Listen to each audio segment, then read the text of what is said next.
Apa yang harus mereka miliki sebelum mereka memulai bisnis katakanlah kapelan kayak gitu. Dengan siapapun kita.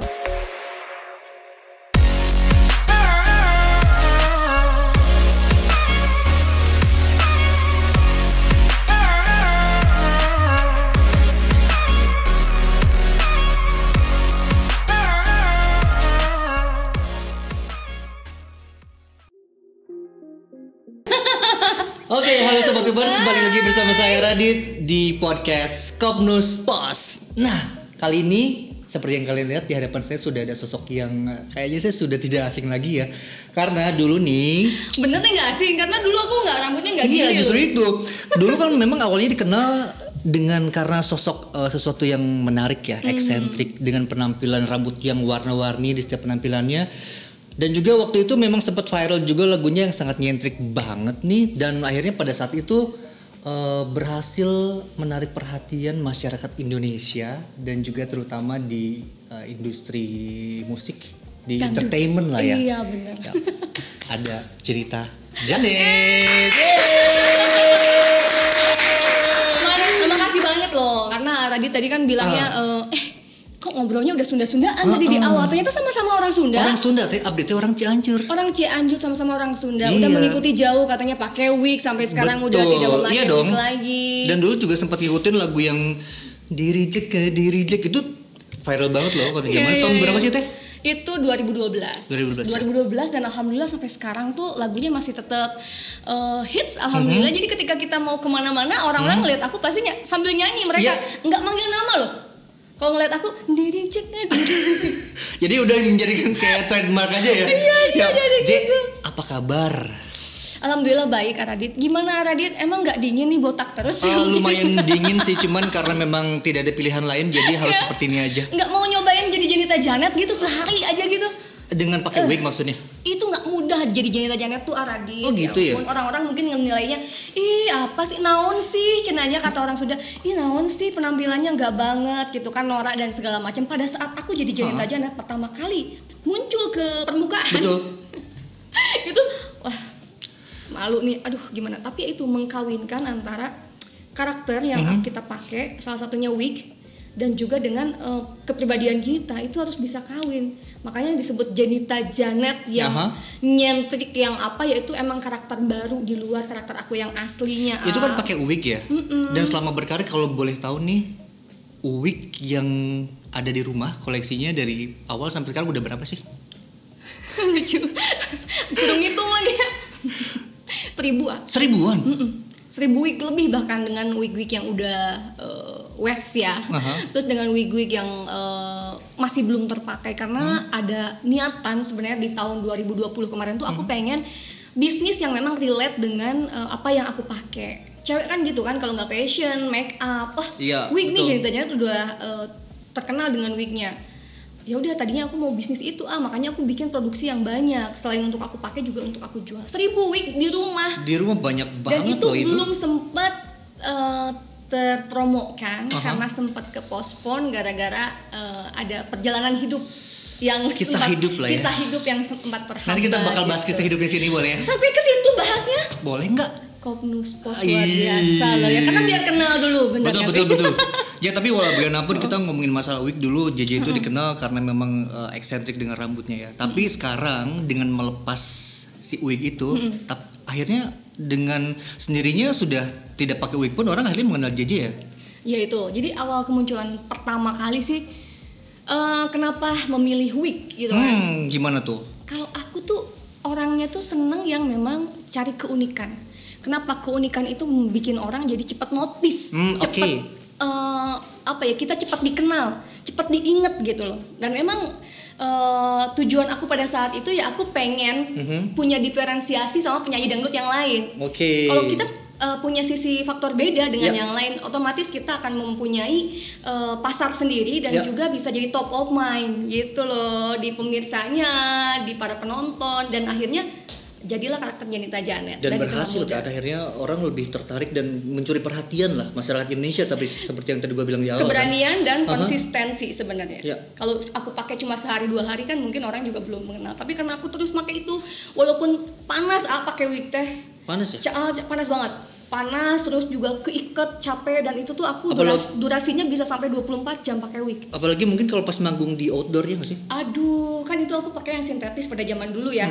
Karena dulu aku masih belum, ya ampun, masih ngumpulin uang aja kan, mau beli wig aja belum bisa beli wig yang rambut asli atau enggak rambut yang bagus kualitasnya, masih dengan yang rambut-rambut biasa sintetis. Itu lebih panas berarti ya? Ya karena itu kan dari plastik ya, sintetis plastik gitu. Jadi otomatis kalau ada di ruangan yang di outdoor, cahaya matahari lembab, keringetan. Kebayang sih. Udah kayak ngelekep, tapi kita harus tetap ceria. Tidak ada apa-apa. Aku baik-baik saja. Itu luar biasa sih. Udah capek-capek kayak gitu, masih aja orang tuh ya, tetap orang tuh kan namanya kita sebagai yang dilihat sebagai artis, mereka menuntut kita untuk terus perfect. Yes, betul. Untuk terus tidak memperlihatkan kelemahan kita. Mereka kan nggak mau tahu. Nggak mau tahu, mau kita capek, mau kita lemah, letih gitu kan, tetap kita harus konsen, fokus. Tapi yang balik lagi ya, karena setiap orang juga mau itu artis sekalipun ya tetap manusia kan. Betul. Pasti ada titik lelah dan segala macam. Ya intinya aku pada saat awal karir menata diri jadi Janeta Janet, yang aku pertahankan adalah selain karakter adalah attitude. Itu tuh juga penting banget ya. Penting banget karena orang akan mengingat, oh Janeta Janet yang begini nih gitu kan. Ketika kita menunjukkan karakter Janeta Janet, oh dia mah warna-warni doang, goyang-goyang doang, tapi kita nggak memperlihatkan attitude kita yang kita bangun ya. Maksudnya dalam arti semuanya berdasarkan apa yang keseharian kita lakukan. Tapi boleh Jo, J, gue mau jujur sama lo. Mau J nih. Jo, J. Pada saat gue ketemu pertama kali tadi ya, itu gue pikir J itu kayaknya sombong gitu. Tapi tahu nggak, pas ketemu, aduh ternyata gue ketemu artis yang seperti ini, yang sangat luar biasa, ramah banget. Nice to meet you juga. Ya, luar biasa, karena di sini juga aku kayak kebuka mindset aku.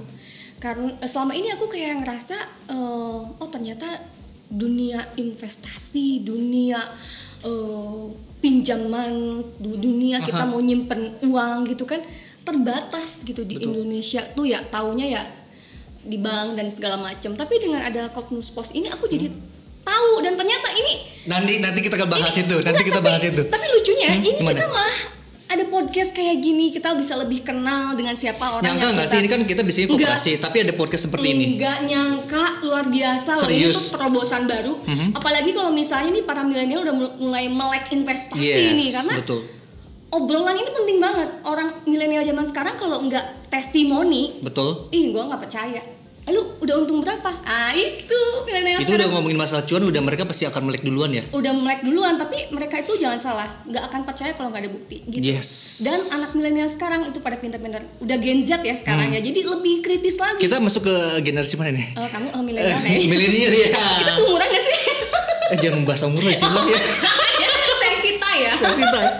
Jadi kita balik lagi ke profesi lu sebagai penyanyi dangdut ya. Pada awalnya memang kita semua di sini tahu lagu Di Reject itu adalah salah satu. Masih ngomongin Di Reject? Iya, itu karir pertama kalinya. Sekarang udah diganti. Iya, Dirujak. Bisa dirujak ya. Itu kan orang-orang taunya pertama kali berkarir secara profesional di situ. Tapi kita juga pengen tahu dong awal karir lu terjun ke dunia menyanyi nih, kalau vokal itu sebetulnya dari kapan sih? Apakah dari kecil, dari hobi, atau dari apa sih? Cerita dong. Sebenarnya dari awalnya kebutuhan. Dari kebutuhan. Iya.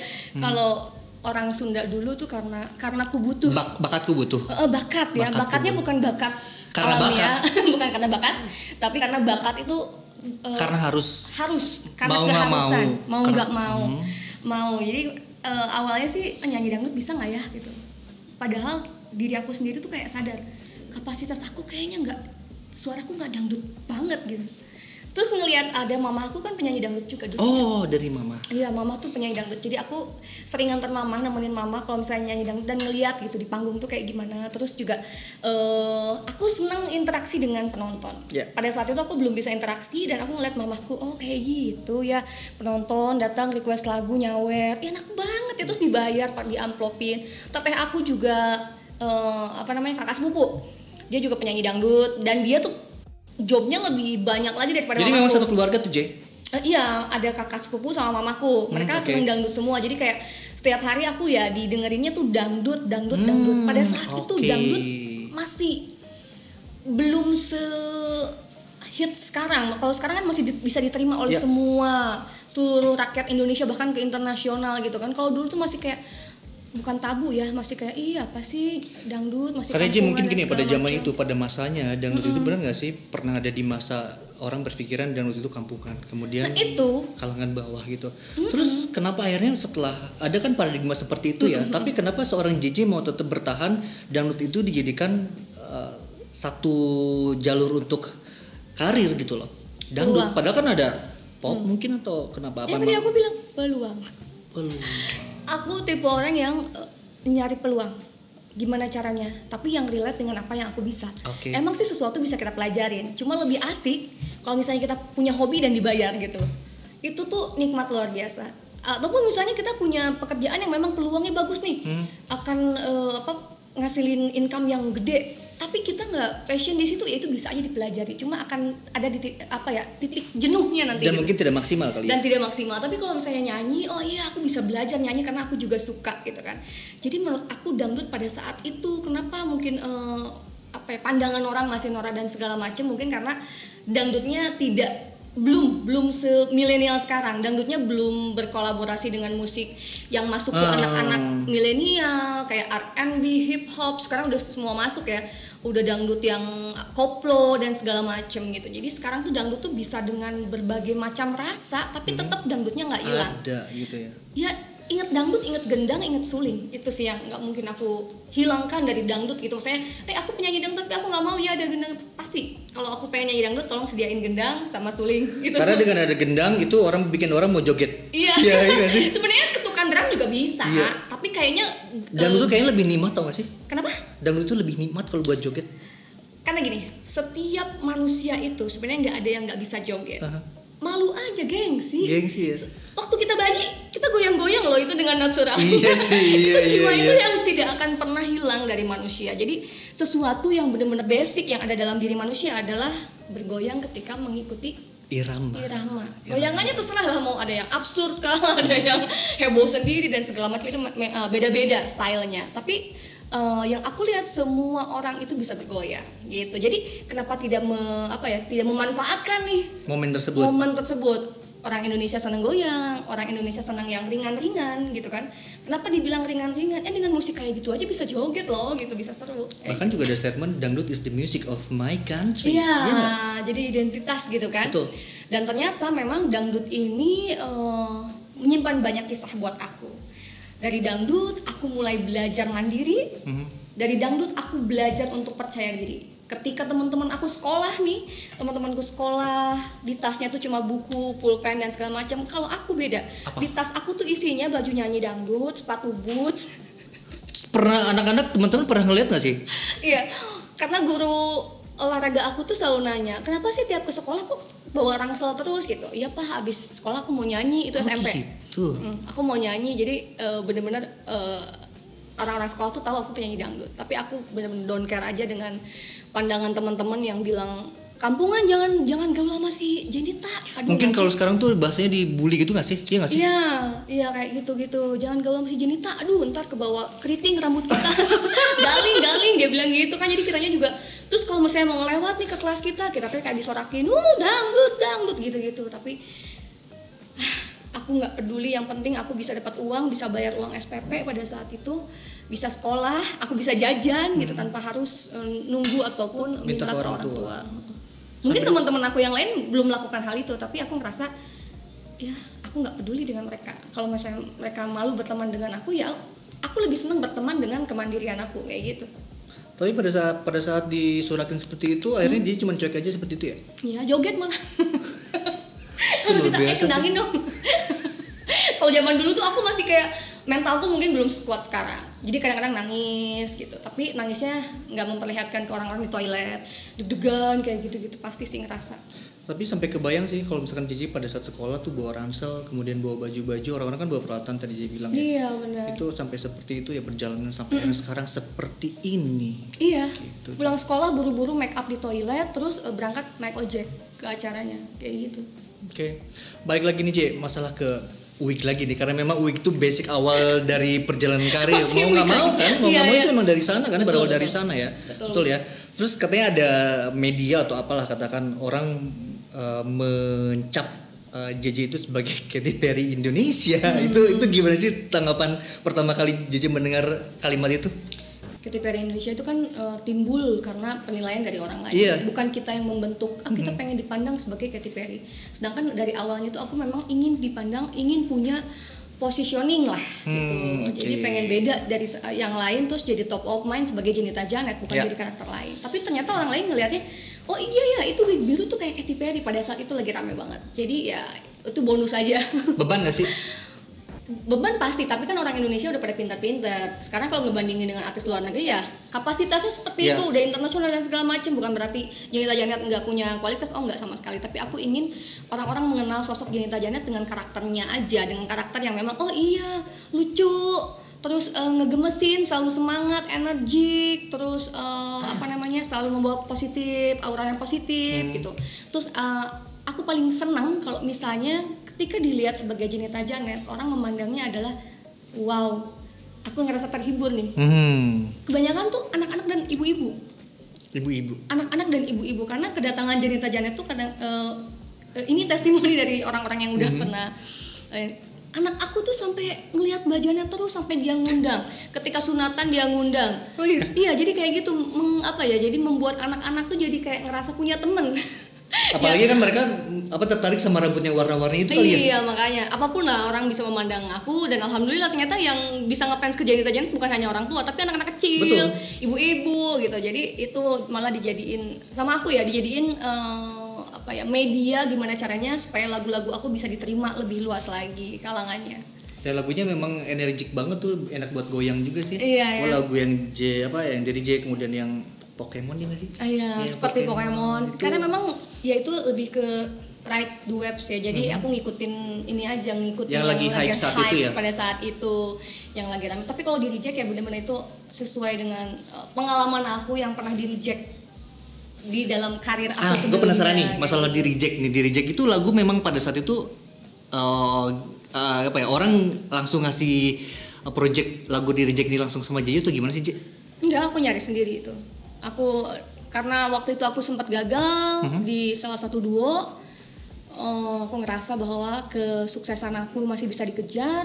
Terus aku nggak pernah patah semangat untuk cari kesuksesan lagi. Aku ke Bandung, ketemu sama arranger, dan itu masih udah kayak saudara ya, yang bikin lagunya ada Kang Gilang sama Kang Nono. Cocok lagunya di reject, terus aku bawa, terus aku perkenalkan ke label-label yang ada di Jakarta. Nyangka nggak lagu reject itu bakalan booming saat itu? Ya walaupun banyak yang underestimate ya, apa sih lagu pertama kok udah di reject gitu kan? Itu doa loh, hati-hati loh segala macam. Itu mungkin para netizen yang berkomentar lah ya. Enggak, itu orang-orang bos-bos label yang pada saat itu bilang, aku nawar-nawarin nih, aduh kamu kalau bisa jangan ini dulu deh. Jadi kan itu bikin down sebenarnya, tapi aku yakin ini aku bisa gitu. Terus pernah aku nawarin lagi ke salah satu label, terus dibilangnya kayak gini, aduh Janet kamu tuh nggak kuat kalau solo, kamu tuh harus duo. Wow, aku langsung down juga, tapi aku nggak patah semangat. Aku coba lagi, aku cari label berikutnya, dan sampai akhirnya nemu. Justru memang keyakinan JJ sendiri yang akhirnya JJ bisa mengantarkan sampai sekarang ya, J. Ya mungkin aku bisa dibilang aku salah satu anak perempuan yang beruntung karena berani mencoba sesuatu yang kita jalanin, kita jajakan tuh di kota yang kita nggak punya saudara. Perempuan loh, anak Sunda kan biasanya nggak bisa jauh-jauh ya. Iya pastilah, kayak dipingin gitu kayak. Dari keluarga biasanya nggak pernah mau jauh untuk kerja dan segala macam. Tapi pada saat itu aku memberanikan diri karena aku ngerasa jenjang karir aku di sini. Aku pengen jadi penyanyi, entertainer bahkan. Dari kecil memang cita-citanya jadi penyanyi atau apa? Punya cita-cita lain nggak sih? Cita-cita kalau dari kecil kan anak SD. Lu cita-cita jadi apa sih? Jadi apa gitu? Emang jadi penyanyi gitu? Enggak lah. Kalau dulu tuh anak kecil masih belum terfokuskan. Dia ngelihat sosok apa? Kadang-kadang ngelihat jadi Batman kali. Tapi dulu aku sempat ngelihat kayak wow, dokter tuh hebat ya gitu. Sampai jadi dokter nih. Sampai dulu sempat orang sakit bisa sembuh loh, diapain ya, hebat banget gitu kan. Itu kan pandangan anak kecil pada zaman itu. Sampai akhirnya aku pengen terus bilang ke mamaku, "Ma, aku pengen jadi dokter. Dokter tuh hebat, mah. Pakai suntikan bikin orang jadi yang sakit jadi sembuh gitu kan." Kita benar-benar nggak belajar namanya anak kecil. Tapi akhirnya itu jadi kebawa ke pas aku sekolah sekolah SD aku ditawarin jadi dokter kecil dulu, diperkenalkan dengan tools yang dipakai di kedokteran, terus apa ini gitu dikasih tahu ternyata bagus juga ya, dokter itu bagus gitu. Anak kecil kan pandangannya kayak gitu. Tapi setelah besar kita jadi lebih realita aja. Kenapa? Lebih realita aja karena sekolah pada saat itu aku sekolah aja pengen pengen punya uang sendiri. Oh, oke. Sekolah aja aku nggak mau ngerepotin orang tua. Ketika lulus SMA ngelihat kedokteran, kuliah kedokteran mahal banget. Jadi lebih baik. Waalaikumsalam warahmatullahi wabarakatuh. Jadi lebih realita aja. Tapi hobi tersebut pernah tersalurkan dong waktu dia jadi ibu dokter gitu kan? Pernah. Ya jadi minimal jadi anggota PRR lah. Iyalah, sama aja, yang penting kan menolong orang. Remaja iya, tapi itu tadi karena jiwa kepedulian itu kan sebenarnya ada dalam diri kita sendiri. Dan itu sebenarnya tertanam pada saat kecil. Kita suka menolong dan segala macam, itu akan kebawa sampai gede. Gitu. Sekarang lebih ngobrol ke deep talk boleh ya? Boleh dong. Boleh. Oh, boleh. Udah boleh agak melemah. Boleh ya? Boleh ya? Boleh dong. Kalau udah pertanyaan seperti apa sih titik terendah dalam hidup seorang JJ? Kalau kita boleh tahu di sini. Titik terendah ya. Sekuat-kuatnya manusia gitu. Ketika ditimpa sesuatu yang terus menerus, udah bisa sabar. Kan sabar nggak ada batasnya gitu kan. Sabar terus sabar. Tapi di titik dimana aku ngerasa kesabaran yang sudah saya berikan itu kok sia-sia gitu. Titik dimana 9 tahun saya mempertahankan rumah tangga, tapi kesabaran saya itu tidak diapresiasi dengan baik, malah dilukain lah, malah disakitin. Itu sih titik balik. Aku jadi benar-benar kayak oke, sabar nggak ada batasnya, tapi please kesabaran saya disia-siakan, maka saya harus memutuskan gitu. Akhirnya aku istiqoroh dan segala macem, ternyata keputusannya saya harus bercerai dengan itu yang sebelum lalu, dan sudah berlalu. Sekarang aku lihat JJ lihat beda banget. Sekarang lihat sangat bahagia banget gitu kan? Iya gak sih? Ya, dunia ini indah ya ternyata. Iya dong. Kemana aja aku selama ini? Ternyata tanpamu, itu kan ada lagunya tuh. Iya gak sih? Iya. Dan itu ya, pada saat titik terendah aku tuh ngerasa orang paling gagal. Makanya ini buat para milenial, siapapun nih, para perempuan hebat yang sekarang jadi tulang punggung. Applause buat kalian ya, tetap pertahankan tanggung jawab kalian sebagai ibu rumah tangga. Kalau punya anak, sebagai ibu dari anak-anak. Kalau kalian sebagai perempuan, jadikan kesempatan kalian jadi wanita yang hebat gimana pun caranya. Walaupun kita tidak pernah bisa menitipkan ekspektasi impian kita terhadap orang lain, daripada kecewa, mending kita harus mengejar mimpi-mimpi itu dengan kerja keras kita. Kejar mimpinya sampai dapat aja. Ya. Sekarang sudah bahagia, sudah bagaimana rasanya menjadi tuan dari Danu Sofwan? Nyonya. Oh, nyonya. Oh iya, nyonya. Sorry. Enggak, gue saking antusias mendengarkan cerita yang memang sangat seru banget gitu. Seru karena ya itulah hidup tuh tentang perjalanan. Dan hidup itu adalah semuanya tuh tentang belajar. Betul. Menurut aku belajar apa? Mencari tahu. Oh ini salah, ini benar. Oh kalau salah jangan diulang lagi. Oh yang benar, oh iya ini cara yang benar. Ya udahlah kita fokusin di situ yang benar. Kita fokusin, terus kita benar-benar maksimalin, itu bisa jadi kekuatan dan bisa narik rezeki juga kita di situ. Dan yang keliru kita buang-buang ya. Iya, bahkan kita minta dimintain, maksudnya doa terus sama Allah, minta dijauhin dari semua orang yang memang menyakitkan, semua orang yang gak bagus, dan selalu meminta dikasih lingkungan yang sehat. Tuh, yang bisa membuat kita bertumbuh terus. Nah, tadi belum dijawab nih. Yang mana? Bagaimana? Yang mana? Perasaan di dirinya seorang Danu Sofwan ya. Oke, itu pertanyaan yang cukup bikin gua bisa lihat matanya berbinar-binar sih, ya? Langsung iya sih. Soalnya ada orangnya di depan. Iya. Oh iya bener. Tapi nggak apa-apa lah. Iya. Jodoh itu memang semuanya sudah ditakdirkan. Jodoh itu semuanya dipertemukan. Kadang-kadang yang semakin kita kejar dia semakin lari, semakin dicari dia semakin gak ada, semakin gak kelihatan. Semakin kita doakan, semakin kita minta, semakin kita usahakan, kita buka mindset, malah dia datang. Kayak gitu.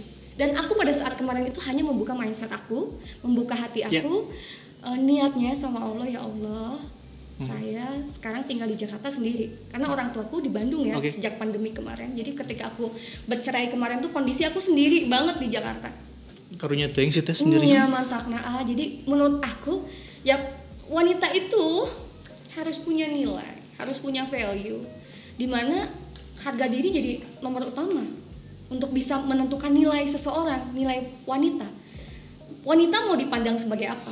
Semakin wanita itu mengobral, semakin murah di mata laki-laki, ya semakin banyak kesempatan laki-laki untuk menyakiti perempuan. Oke, jadi harus. Aku nggak mau laki-laki sampai melihat kelemahan itu dalam diri aku. Makanya pada saat kemarin tuh aku bener-bener walaupun membuka hati untuk banyak orang untuk dijadikan pendamping hidup. Karena aku niat ya Allah, perempuan nih kalau misalnya nggak cepat-cepat punya pendamping, banyak nih ya jalur-jalur menuju kemana-kemana nih ya. Jadi menurut aku lebih baik menyelamatkan diri aku sendiri, bukan artinya menikah karena terpaksa, nggak sama sekali. Tapi aku pengen ridhonya Allah, gimana caranya aku bisa tetap bekerjanya dengan fokus dan ada yang dampingin. Doa aku cuma gitu doang, buka hati, buka mindset. Ya udah deh aku mau berbisnis wig yang tadi aku cerita. Ada 1000 wig di rumah. Pas ketika aku lagi ada buka explore, aku lagi nyari referensi wig-wig yang mau aku jual, muncullah sosok Danu Sopwan yang pada awalnya aku nggak ngerti ini siapa karena di explore random banget kan. Danu Sopwan terus dia ada bawa produk gitu, terus dia ada di dalam isi Instagram captionnya itu tentang belajar bisnis. Wah menarik nih, aku klik dong. Aku baca captionnya, nggak peduli foto orang, maaf ya sayang, pada saat itu ya. Jadi aku isiannya tuh caption kok bagus juga ya. Aku sering buka Instagramnya untuk baca captionnya malah. Jadi nggak lebih ke produknya apa, tapi gimana caranya nih orang untuk membangun bisnisnya gitu. Jadi lebih tertarik ke sananya? Iya, lebih tertarik ke sananya pada saat itu. Jadi aku nggak sengaja untuk nyari Danu Sopwan. Itu siapa sih? Terus dia apa sudah punya pasangan? Karena kepentingan aku nggak ke situ. Pada saat itu aku aja lagi menata hati gitu menata hati habis diobrak-abrik kan ya. Jadi aku bilang ya udah deh, yang ini bangunan yang lama aku singkirin dulu. Aku malah bukannya aku renovasi, aku buang dalam arti gini, aku nggak mau nyisain gitu. Udah itu biar di masa lalu aja gitu, walaupun nggak bisa hilang ya. Nah aku pengen membuat bangunan baru yang bener-bener aku cari fondasinya sendiri. Kalau misalnya pengen bikin bangunan nggak bisa nih aku misalnya memasang tiang cuma satu, aku butuh 2 nih asik untuk membuat rumah tangga. Jadi aku butuh pendamping pada saat itu. Ngelihat profilnya Danu Sopwan, ini bagus nih banyak isiannya. Terus tiba-tiba aku follow Instagramnya. Karena kenapa? Setelah beberapa caption kok ini bagus juga. Ya udah deh aku nggak mau ketinggalan tentang apa yang dia post, makanya aku follow. Tiba-tiba langsung DM. Thank you ya for following me, dia bilang gitu.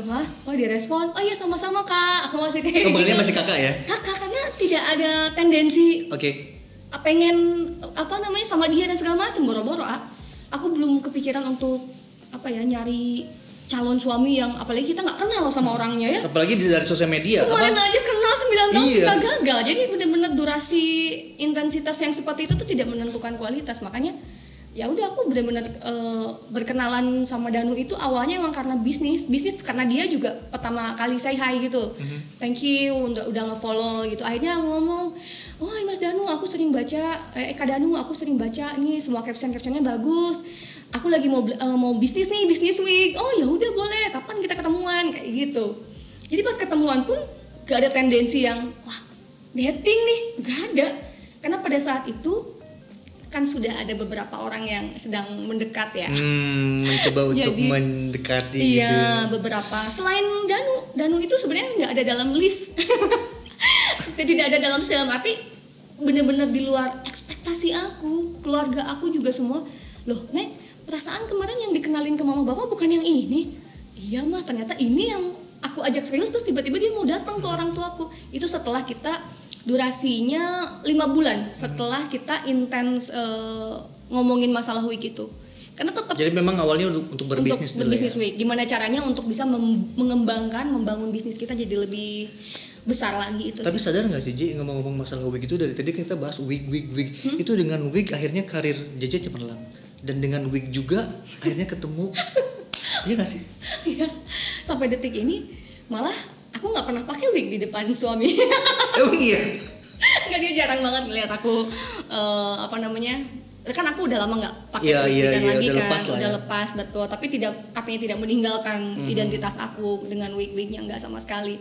Tapi ya itu tadi, jadi wig memang membawa mungkin ya salah satu kan? Cara makanya kita masalah jodoh nih buat banyak juga ya teman-teman netizen yang ngerasa ya Allah Mbak Janet beruntung banget Mbak Janet dapetin suaminya yang baik, yang pengertian, yang kayak Kak Janet dibuat jadi ratu dalam ya emang jujur ya doa aku yang pada saat itu aku panjatkan sama Allah setiap aku istiqoroh itu, ya Allah aku pengen ngerasain jadi istri yang sesungguhnya, yang aku tuh bisa dibikin ratu sama suaminya gitu. Dalam arti aku nggak harus mikirin besok aku harus kerja apa, aku harus nyari uang kemana gitu loh. Jadi aku udah kayak ngerasa tenang aja sekarang. Dan ternyata Allah ngabulin itu. Jangan pernah nyerah pokoknya untuk para teman-teman perempuan hebat di luar sana. Kalau misalnya banyak yang jadi korban pelakor, korban disakitin, diselingkuhin, ingat, yakin, tetap lakukan yang terbaik, kasih servis yang terbaik untuk pasangan kita. Kasih servis yang terbaik. Iya betul. Kalau misalnya kita udah kasih servis yang terbaik, dia tetap selingkuh, tetap cari yang lain, ninggalin saya, berarti ingat, dia bukan yang terbaik buat kita. Dan kita jangan pernah merasa rugi kalau misalnya kita sudah melakukan hal terbaik, tapi dia tetap meninggalkan kita, dia tetap mendustai kita. Kita nggak akan pernah rugi untuk kehilangan laki-laki yang seperti itu. Jadi itu aku yakin itu aja, tetap berbuat baik. Begitupun sekarang aku ke suami ya sebagai rasa syukur aku sama Allah gitu udah mengabulin doa-doa aku ya itu. Dari pertama nikah sampai sekarang kita punya trik-trik khusus dalam rumah tangga. Rumah tangga itu basicnya harus jujur. Betul, jujur, karena aku pernah gagal, dia pernah gagal. Jadi kita harus sama-sama terbuka. Dan sudah sama-sama berpengalaman juga sudah ya? Berpengalaman. Kalau misalnya kita pengen memulai ini, kita pengen membangun bangunan baru, kita harus didasari basicnya adalah kejujuran. Jadi kita berdua saling jujur-jujuran, semuanya terbuka. Aku nggak mau ya dengar hal A, B, C dari orang lain gitu. Jadi lebih baik aku mendengar langsung dari kamu. Walaupun itu sakit, tapi lebih baik saya tahu sekarang dibandingkan nanti gitu. Akhirnya dia coba untuk berbesar hati. Laki-laki susah loh, maksudnya nggak bisa dipaksa. Kalau misalnya diminta untuk jujur, ya mungkin dia jujur. Kalau misalnya bukan sifatnya, nggak mau. Aku orangnya nggak kayak gitu, pasti dia nggak mau. Tapi ya alhamdulillah suamiku tuh tipe orang yang mau untuk bisa meyakinkan hati aku. Dalam arti dia paham bahwa saya pernah gagal di masa lalu dalam pernikahan. Jadi untuk meyakinkan aku terhadap dia, caranya ya udah, apa yang sekiranya bisa membuat kamu nyaman, tenang dan yakin sama aku, ya udah aku lakuin. Itu sih aku kayak ngerasa wow, laki-laki zaman sekarang loh, masya Allah. Dan aku pengen dia ngelakuin semuanya emang bukan karena aku yang nuntut, tapi aku selalu yang mencontohkan. Aku coba selalu kalau setiap pagi kayak cerita sama dia, ya Allah alhamdulillah terima kasih. Aku selalu kayak gitu kalau bangun tidur. Jadi lebih bersyukur ya. Lebih bersyukur, terima kasih ya Allah. Jadi dia juga ikut bangun pagi tuh, ya Allah terima kasih, ya alhamdulillah masih bisa pelukan sama istri sama suami. Iya, kebiasaan hal kecil loh itu. Bangun pagi, buka mata, ngelihat pasangan terus bersyukur. Jadi ketika kita bangun tuh udah siap mulai, siap menghadapi dunia gitu. Terusnya lagi kita punya kebiasaan, kita kalau misalnya ya karena itu hal kecil yang mungkin pada saat itu kan pandemi ya, orang susah kemana-mana, jualan, restoran pada tutup, mall pada tutup. Jadi akhirnya aku seneng banget jajan-jajan itu yang jajanan yang pinggiran gitu, kayak misalnya cilok. Nah tapi aku yang paling suka banget tuh sukanya basreng, bakso goreng. Seorang Jeje suka basreng. Tapi itu memang makanan Sunda banget sih, Jay. Iya, basreng tuh apa sih? Bakso goreng. Bakso yang digoreng gitu kan. Ada kalau cilok kan yang direbus, kalau aku sukanya yang digoreng yang bisa crunchy gitu, terus ada bumbunya kayak gitu.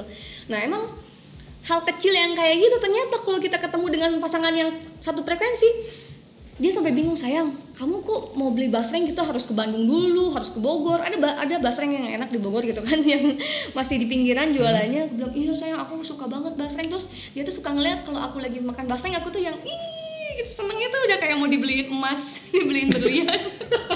Sesimpel itu. Nah dari situ mungkin suami mulai ngeliat, wah ini anak dikasih hal sederhana aja tapi bahagianya seperti itu, karena ya kita sendiri suka nggak sadar itu keluar dengan sendirinya gitu, kayak gimana sih kita dikasih sesuatu yang kita suka, walaupun gak harus yang rumah mewah. Betul. Atau nggak building sekalipun, dikasih kasarnya permen aja dipitain gitu kan, nih buat kamu, gitu kayak buat aku ya, seneng pasti perempuan mah.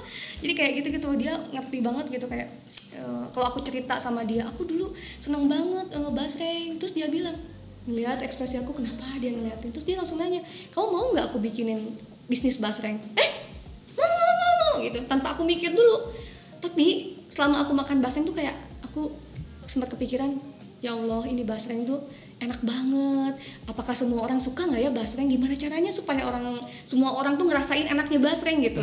Tiba-tiba suami nawarin itu, mau nggak bisnis basreng? Mau banget, aku bilang gitu. Tapi nggak apa-apa, jualannya gerobakan, enggak apa-apa. Aku bilang malah kita dari hal yang kecil kita bisa mendapatkan sesuatu yang besar, yaitu dengan adanya proses itu. Aku sangat mencintai proses, karena proses itu nggak bisa dibeli. Betul.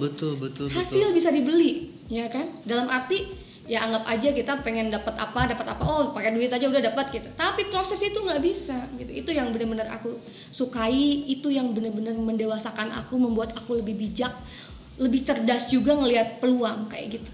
Basreng apa? Namanya basreng gonjreng. Basreng gonjreng karena gonjreng ada hubungan sama musiknya juga kali ya. Iya, karena biar relate kan. Basreng gonjreng terus orang juga enak ininya ngucapinnya kan. Basreng gonjreng. Oh, basreng apa? Basreng gonjreng.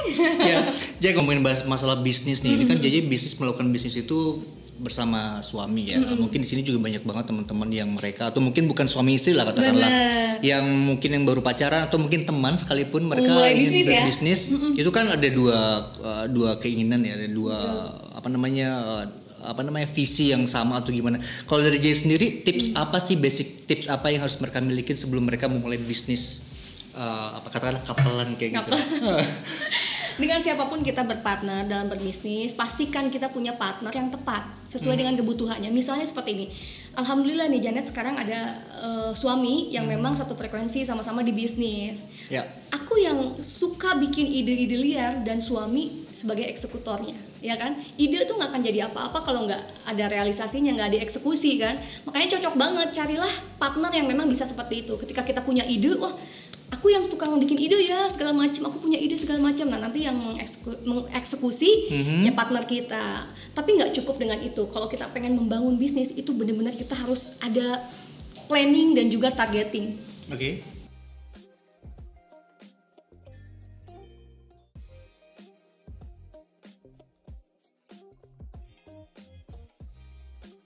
Kenapa harus ada planning? Jadi awalnya kita harus bikin tim dulu Oke. Kita pengen kayak contoh basreng gonjreng. Aku bikin basreng gonjreng. Yang pertama kali aku bikin adalah bikin tim dulu. Tim yang satu khusus untuk operasional.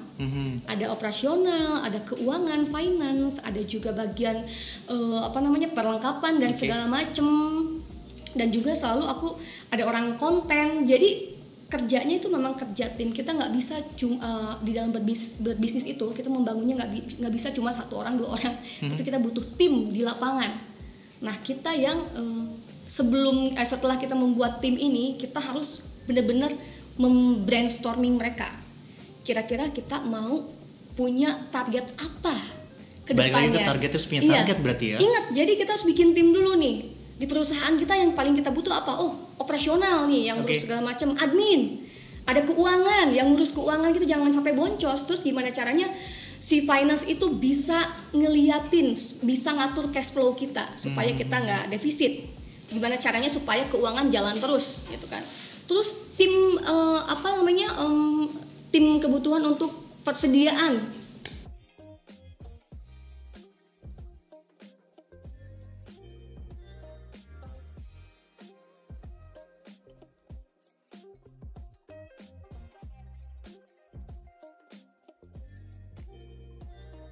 Untuk membuat bisnis itu jadi yang paling awal itu aku bikin tim dulu. Nanti yang akan kerja di lapangan itu tim. Jadi kalau di bisnis itu kita nggak usah ribet yang kayak jualan beda, karena berdagang dengan berbisnis itu dua hal yang berbeda.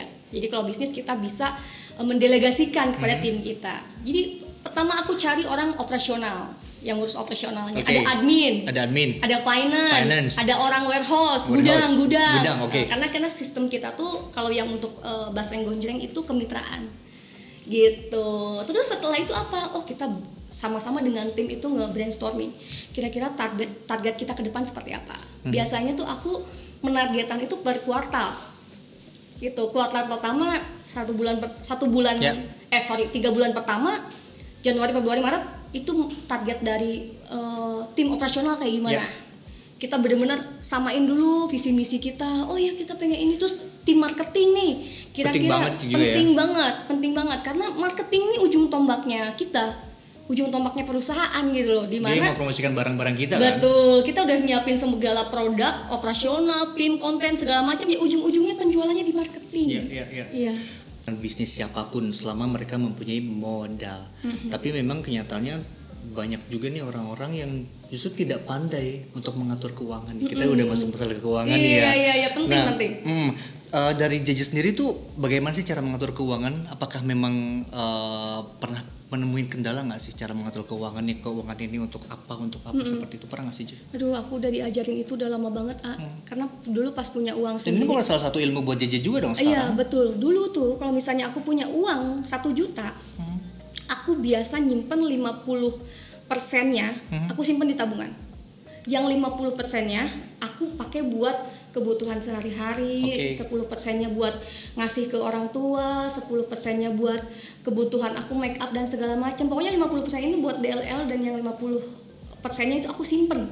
Selalu kayak gitu karena dulu nggak kepikiran untuk bisnis, nggak kepikiran aku harus investasi di mana lagi. Jadi uangnya ngendap aja di tabungan kayak gitu. Dulu masih belum tahu. Tapi jadinya kebiasaan.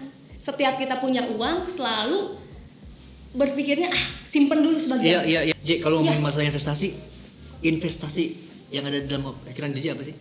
Investasi, modalnya besar, cuan. Modalnya besar ya?